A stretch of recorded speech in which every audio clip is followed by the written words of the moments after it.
Boom, and we're on. All right, cool. Oh, man. So, quick little backstory for this whole thing.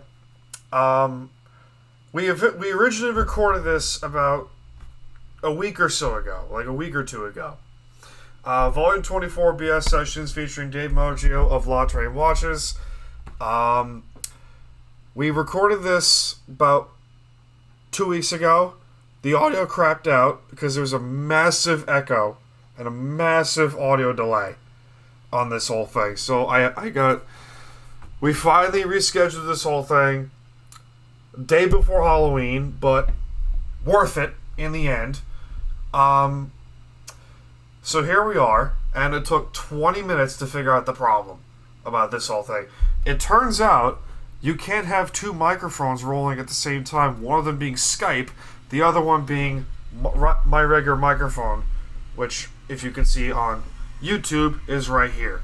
So, Dave, welcome, my friend. Thanks for having me back. Oh, of course. It took a little bit, but yeah, that happened. I mean, we wouldn't have it any other way. We would not have it any other way. You say it yourself, hey, at least this is fun, right? Oh my. Saturday morning, let's do it. Saturday morning, let's do it. Saturday morning cartoons, let's go. Yep. But let's discuss your journey. I know we discussed this on the previous recording, but no one outside of our realm knows exactly what we're talking about. So let's discuss you. Let's discuss what you do for Touraine, and exactly how this whole thing started. So the floor is yours, my friend. Well, thank you. I appreciate it. I'm going to try to remember if my answer this time will be better than the answer I gave last time. Touraine is it's a watch brand that I created in 2018, going on 3 years just about. And I've been a watch collector and enthusiast my entire life. After looking more into it and seeing what else was on the market at the time, I felt that this was something I could do myself. I started following some people on Twitter that showed me how to build my own brand and showed me, who to work with, how to get things made. And then I took my watch knowledge and applied it to that, so that what we build is to a certain standard that I set for, everything that I produce. And so growing out of that is the belief that I've had that if you're spending $200 on a watch, it should last you a lifetime. That's a lot. That's a decent amount of money.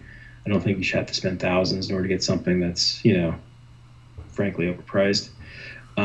So coming out of this has just been this development of a brand and a movement that I think has been very, very exciting. Getting to meet a lot of different people, such as yourself, getting to talk to customers, and getting to learn more about how people are using these watches every day. It's been very exciting, and I've been having a great time doing it. Well, let's talk about that. I mean, you've been having such a great time doing this. You met people like Mike, like myself, host of the Area Attack podcast. You met him. You ordered one of your watches. I still have to order a couple of yours.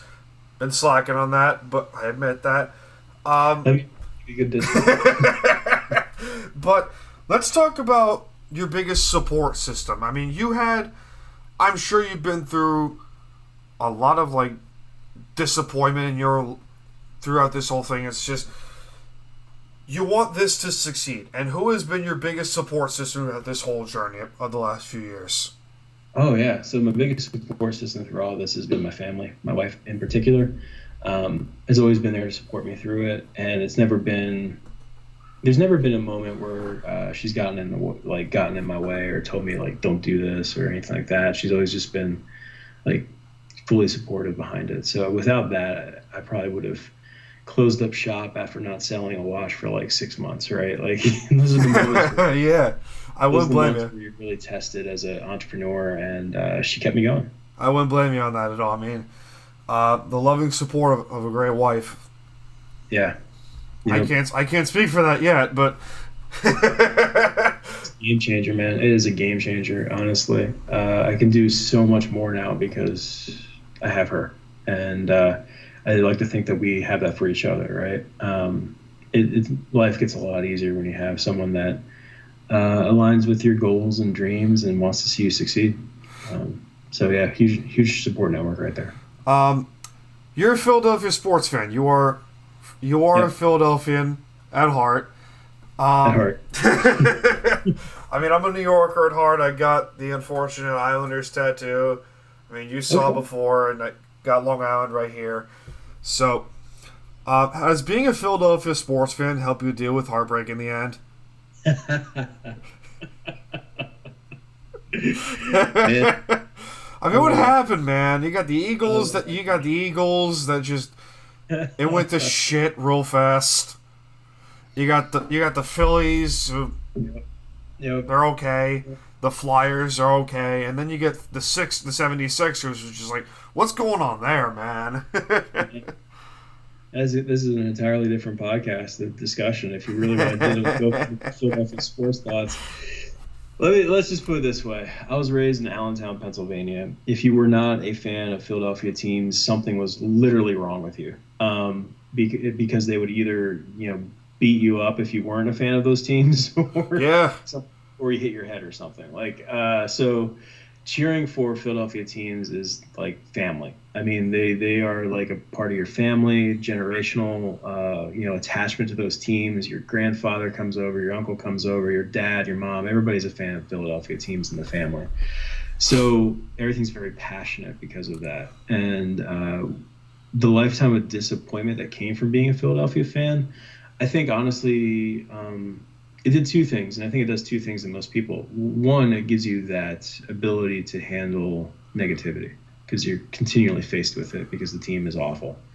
The other one is that you maintain a realistic sense of expectations. We're not out there like the Cowboys going, this year's our year. Like, we're pretty centered in knowing that Philadelphia team's going to suck this year. Now, we do have some hopefuls, but I think if you follow Philadelphia sports and you're smart about, that they're not going to be any good. So, I think that set me up well, and that I didn't approach anything in my life with unrealistic expectations that were way beyond, I want to say, your normal sense of optimism. And in business, I think that served very well because you're going to have just terrible months. I mean, just terrible months. yeah. And you're going to question why you're doing something, and you just got to stay the course. And I think that being a Philadelphia sports fan, you've had to choose to stay the course quite a lot. You mentioned family earlier in that, and I've grown to have a soft side for Philadelphia fans, but particularly the Eagle fan base. They've been through so much crap over the Yeah, last 50 years, 50, 60 years, and during their Super Bowl run, I've grown to have a soft side for the Eagle fan base, and having that connection with the Philadelphian fanhood, that has obviously played a huge contribution to your journey with Touraine as a whole. That's right. absolutely. I mean, the different Philly fans that I've run into has been great through the watch company. But being that Eagles fan, it was always fun because we were the only one in the NFC East that hadn't won a championship. And so no matter how bad the other teams were, they always held that over our heads. Yeah. So that went on for generations. I mean, something people don't recognize is Philly didn't win anything from 1960 until 2017. Uh, There's so a little you're buddy right talking, there. talking quite a few generations. And so when they did win, it was this cathartic event where I think everybody just kind of got just decades of garbage off of their shoulders, out of their minds, out of their heart. And I think honestly, it put everybody in a mentally, psychologically a better place because of it. And here we are now, a few years out from that experience, and it looks like we're back to normal. We're back to horrible teams. We're back to bad quarterback. We're back to a bad coach. Horrible GM. We should have been fired a decade ago. And, it's kind of back to normal Philly life, but at least we were able to experience those highs and share those with our family, so Yep. that no matter what happens from here on out, we'll always get to say we at least had one. Now, going back to the whole thing, it's like, oh, here we go again, here we go again. Like that, it starts to break you mentally in the end. One of the big parts of our show is we like to talk about mental health awareness. So, what is some advice that you can give for some people regarding mental health awareness? I mean, coming from yourself as an Eagles fan, I can't say anything. I'm an Islander fan. I'm eternally cursed with this tattoo, so I can't say anything other than that. I'm also a Knicks fan, unfortunately. So, yay. Yeah, but just as bad then. Yeah, no kidding. All I will say, honestly, is at the end of the day, sports are entertainment, and they're an entertainment business. You gotta be able to separate yourself from that. They're not there to put food on your table. They're not there to make you happy from a family aspect. They're there to entertain you. There's a reason that they're on a television screen. They're not in your living room. So I think you need to just have that healthy detachment that it is sports, it is entertainment. It's great to watch, but at the end of the day, if your happiness hinges upon these teams, then you need to reevaluate your life. There you go. You need to be able to find things that can fill that gap for you, because there's probably a void inside of you if you're using the team to fill it. So I think that, being healthy from a mental health aspect is taking your happiness and being in control of it versus allowing a team or people that have never even met you to be a part of that factor. I mean, I can speak from experience. I mean, there are Islander fans across Twitter that I've grown to become good friends with over the last couple of years. And even across, hockey Twitter in particular, that have, been supporters of me and supporters of this podcast. And I've been guests on this podcast a couple times. So let's go back to, your journey with La Touraine. Were there any points over the last few years that made you think, you know what, this might not work in the end? Who knows? But yeah, often. So I think there's this, I think that there's this part where you tell yourself, look, this isn't going to happen overnight. Nothing happens overnight. It's always years of hard work that lead to an overnight success. But there's the knowledge of it, and then there's the actual experiencing it. And I think the experiencing of it is the difficult part, because if it were that easy, everybody would do it. The experiencing it part is where I've gone 4 months without one wash sale. I've gone, it's been a tax write-off because the revenues don't match the expenditure. But with that said, it's something I enjoy doing. It's something that I enjoy building. It has been building slowly. But there's definitely been these moments where it's just like, man, if I had just put all this money into Bitcoin, I wouldn't be having to work right now. So there's definitely those moments of delayed gratification, because when it works out in the end, it's going to be so well worth it. Oh my God, yeah. But it's the journey that builds you, and it's the journey that develops you. And I'm better now as a business owner today than I was 60 days ago. And in 60 days from now, I'm going to be an even better business owner than I am today. And so I think that's just the learning curve, and that's just part of the development aspect of any business or endeavor that you've decided to go in on. 3 years in, am I where I wanted to be when I started this? No, of course not. I thought when I got into GQ, I would be taken off like MVMT or some craziness like that, But that's not how things work all the time, and I'm perfectly okay with that. It's just definitely moments where you start to question the whole thing, especially with the way cryptocurrency has been going lately. Let's talk about that. Let's talk about cryptocurrency and investing and the whole thing. For sure. The whole idea of investing has really started to take off with Bitcoin, with Dogecoin, and the whole coin crap over the last few years. Yeah. Investing has been a huge part of making money. In general, the last few years. Do you invest in anything? And if there's some things you can share about it, along with some tips? Yeah, absolutely. So I've been investing since early 2017. When the market crashed, the crypto market crashed, I took most of my funds out of it and actually put it into the house that I had at the time. Worst decision ever, by the way.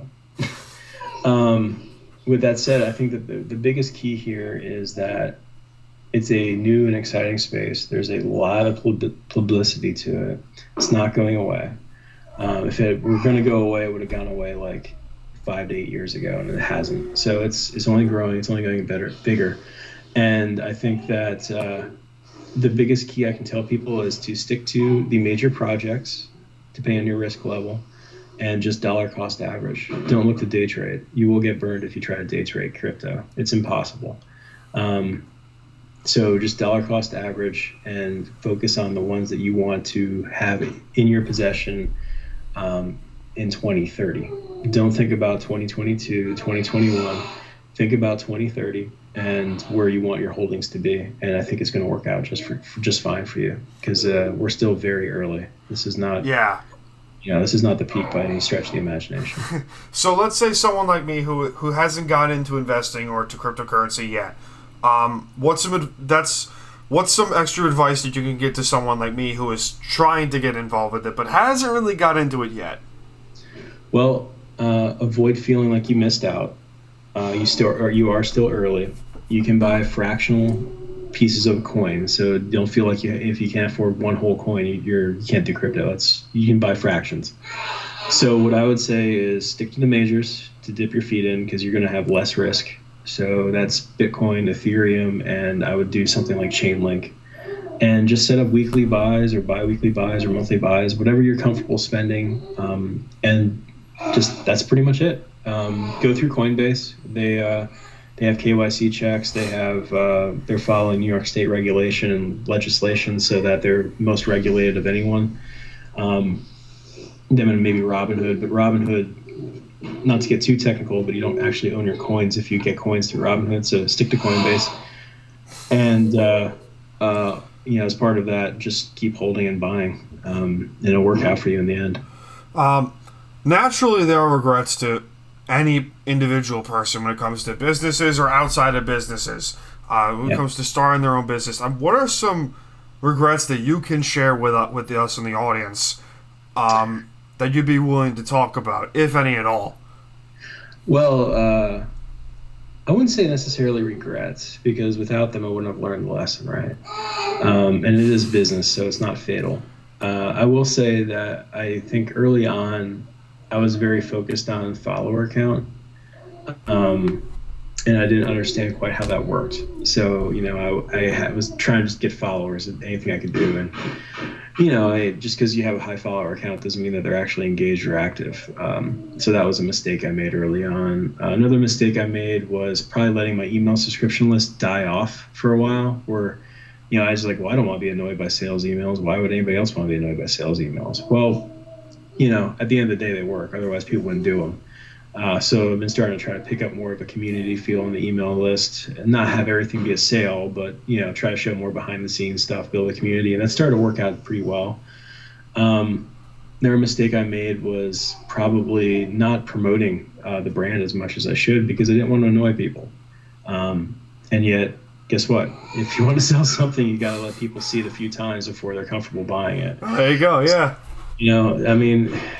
As the owner of a company, you should be promoting that company as often as you can. And that's something I still kind of struggle with a little bit, because I want to provide more value to people that follow me than just, here's another watch post. But it's important. So those are a few of my regrets. But I've learned from them, and I think, we pivoted pretty nicely off of them. Have there any been struggles when it comes to starting your own business, and what's some advice you can give to someone who is either trying to start their own business or trying to get into the big business game? So what I will say is this: there's two different things to keep in mind. Number one, no market is saturated. Saturation is BS. Saturation just means that there is a market for it. And I'll always remind people that if you think a market is saturated, that there's too many people there, you can't be the next Nike or whatever. How many bottled water companies are there? So that's the thing to think about. That's true. If you can sell a bottle of water, you can sell whatever your passion is. So that's the first thing. The second thing is don't think that you have to have everything aligned and checked off and everything perfect before you can start. You just have to start. You just have to do it. It doesn't matter if your logo is ugly. It doesn't matter if you don't have your LLC set up. It doesn't matter if your website isn't finished. Just start and just get out there and start doing it. Because at the end of the day, you're going to learn along the way what you need to do. And I guarantee you it's going to be different than what you thought you needed to do before you started.